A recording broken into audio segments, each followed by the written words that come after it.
লিচো এই বুতটা আমি একটা ফুল পেয়েছি। হ্যাঁ, এটা আবার দেখি কেমন টেস্ট। আমার জন্য একটা পার। এই দেখো, দেখতে পাচ্ছ ফুল হবে।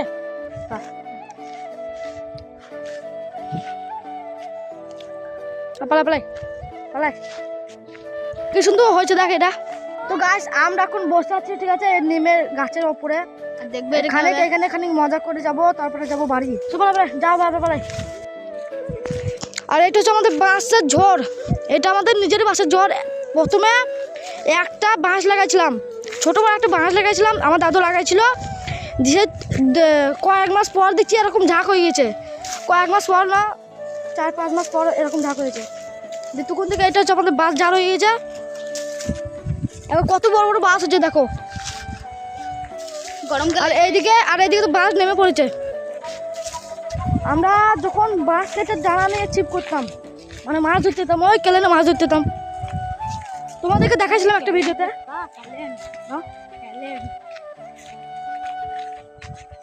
এটা হেবে শুনো রাজা আমাদের পারলে দিবি না ডুববো তো। এই দেখ কুল গাছটা ভালো লাগে, দেখ ওই কুল ধরেছে, ভালো হলো, দেখ একটা বেরি। তো গাছ 3টে কুল কুড়াইছে, এই 3টে খাবো। গাছের কুল কষ্ট বিশাল। 3টে পাকা পেয়েছে, এই দেখো 3টে পাকা হয়েছে। এই 3টে খেয়ে আমাদের আমার দিকে তাকাও বন্ধুরা, এটা এক পকল লোড। এটা আমার আবার থেকে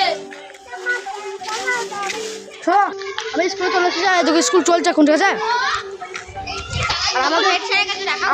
আমাদের স্কুল এখন নাই, আমাদের স্কুল ছুটি। আমার টিউশন আছে, বিকালবেলা আছে মনে হয়। বিকালবেলা যেতে পারে, না যেতে পারে। স্কুল শেষ। স্কুল কবে ছুটি দেবে? ছুটি দেবে না তোদের?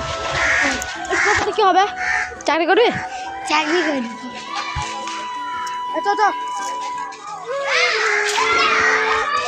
চলো এখন খায়নি কিছু, চলো খেয়ে আসে, তবে আমার তোমাদের সাথে দেখা হচ্ছে। চলো না খাই, স্কুল খেলি না। ফুল হ্যাঁ, স্কুল খেলি না। ফুল খেয়ে কি হবে? তো বাড়িতে ভাত খাই না।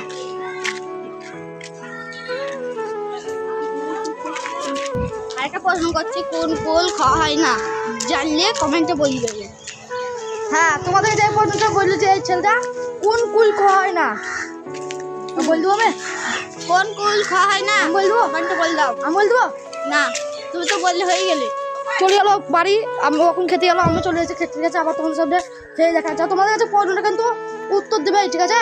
তো গাছ আমি এখন চলে এসেছি বাড়ি, ঠিক আছে। আর বাড়িতে আমি কিছু খাবো। মা কই ভাই? বাজারে গেছে, মা বাজারে গেছে। তো গাছ মা বাজার থেকে চলে এসেছে বাড়ি, ঠিক আছে। আর বাড়িতে কোনো খাবার তরকারি নাই, তার জন্য মা দিল 10 টাকা স্যাঙ্গারা আনতে। স্যাঙ্গারা এনে মুড়ি খাবো, ঠিক আছে। তো গাছ আমি এখন দোকান থেকে স্যাঙ্গারা নিয়ে চলে এসেছি, ঠিক আছে। এখন চলো যাওয়া যাক বাড়ি।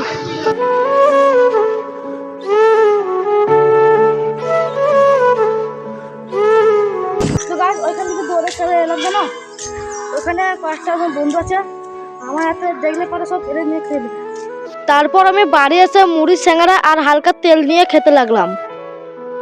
সো গাইস মুড়িটা খেয়ে আমি চলে এসেছি, ঠিক আছে। মা বললো যে ছাদে ধান মেলতে, তাই আমি দেখো ধান মেলতে এখন। তো আমি এখন ধানটা মেলে, আর তোমরা ফটোফট লাইক করে দিও আর চ্যানেলটা সাবস্ক্রাইব করে দিও কিন্তু। আর আমি ছাদের উপর যেখানে ব্লগ শুরু করেছিলাম, আর আমি ছাদের উপর সেইখানে ব্লগটা শেষ করলাম। চলো আবার দেখা হচ্ছে পরের ব্লগে।